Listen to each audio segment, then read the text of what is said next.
अस्सलाम वालेकुम जी। मैं हूं टेस्ट क्रिकेटर अब्दुल रऊफ़ खान।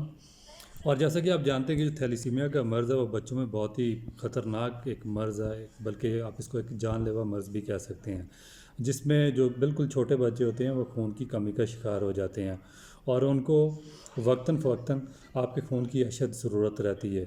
इसी सिलसिले में जो नूर थैलेसीमिया फाउंडेशन है वो बड़ा एक कलीदी और बेहतरीन किरदार अदा कर रही है। वो जो मुस्तहिक बच्चे हैं उनके लिए न सिर्फ खून का इंतज़ाम करती है, बल्कि जो उनके वालिदैन हैं और जो जिनको इस सिलसिले में किसी और माली मदद की ज़रूरत होती है वो भी फ़राइज़ अंजाम देती है।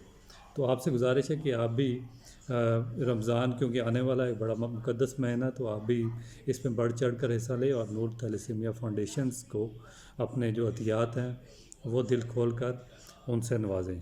बहुत शुक्रिया।